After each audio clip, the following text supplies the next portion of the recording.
Have you ever walked into a room full of people and felt your entire body just stop? It's a feeling that starts deep in your stomach, a sudden cold drop, as if you've stepped off a curb you didn't see. Your heart begins to beat a little too fast, a frantic drum against your ribs. It feels loud enough for everyone to hear.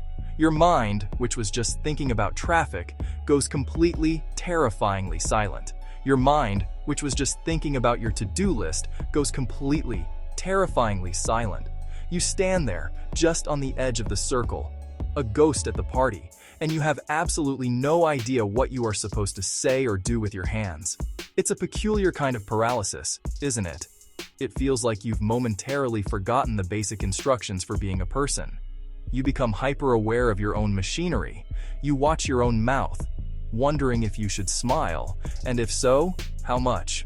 You watch your hands, in your pockets. You watch your hands, holding a drink. You watch your hands, just hanging there. You start desperately trying to assemble a thought, to plan the perfect line, a witty sentence, or an insightful sentence. You hold that one good line, rehearsing it, waiting for the right moment to deploy it. But the more you plan, the worse it gets. The more you rehearse, the less human you feel. The words, when they come, feel stiff, unnatural, like a script in a language you barely understand. Your smile too small, too wide, a mask that doesn't reach your eyes. Your laugh sounds hollow. When your brain flips that survival switch, it changes the entire game. All of your resources are redirected from connection to protection. Like a computer running a massive security scan, everything else slows to a crawl. Your brain is no longer curious, no longer open to genuine exchange. It fixates on managing the perceived threat of social judgment. It forgets why we gather. We don't talk to perform perfectly. We talk to connect. We talk to learn. We talk to share our stories and feel a little less alone. High alert creates the awkwardness. It's a self-fulfilling prophecy. Because you're so focused on how you look, how you sound, what you'll say next, you are absent from the conversation. You're a performer on a stage, with your harshest critic in the front row.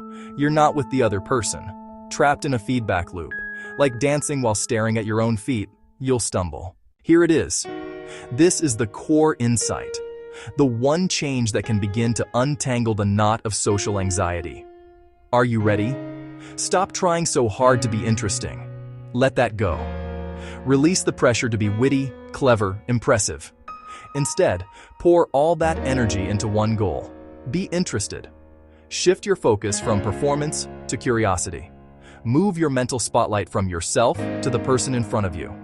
They're not watching themselves, not narrating their performance. Their focus is outward.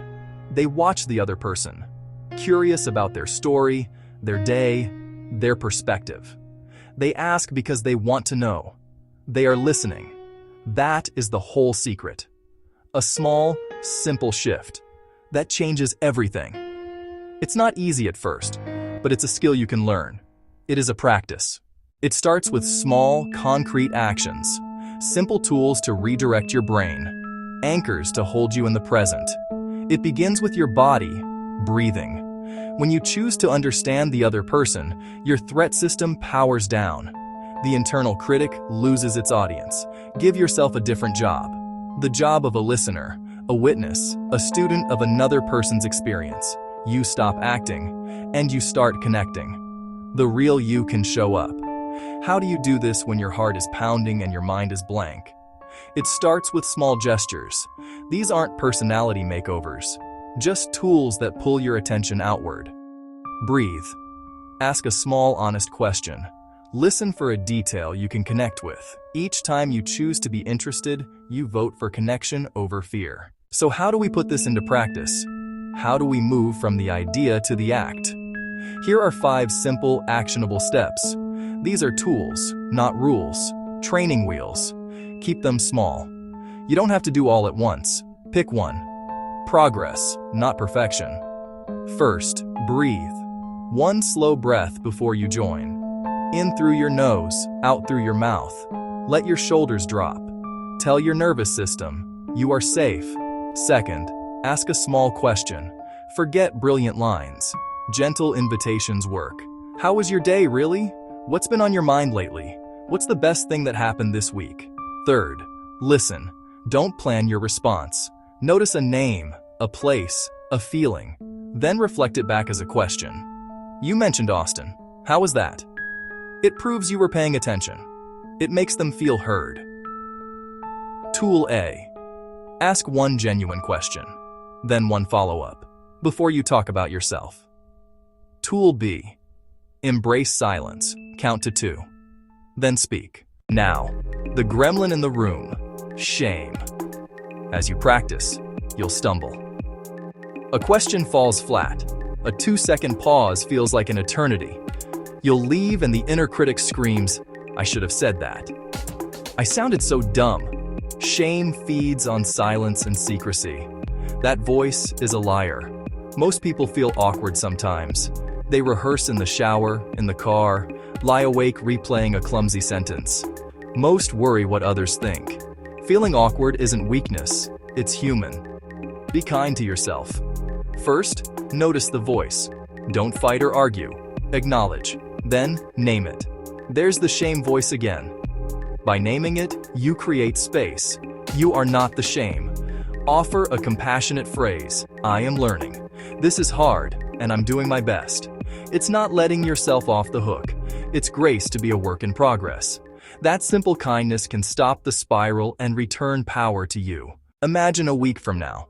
You try the one-question rule 3 times, the 2-second pause twice. You breathe before one important conversation. You feel the tension, breathe into it, and focus on the color of their eyes. Results are small at first. You might still feel awkward, but your brain notices, stores the memory. Next time is easier. Real change happens in 100 small, brave steps. People want to be listened to. Offering full attention is a rare gift. It grounds the conversation in something real. Try it once today.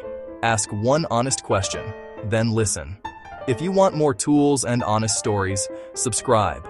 Come back. We'll keep it small. We'll keep it real. We'll keep learning how to show up. You don't have to do it alone.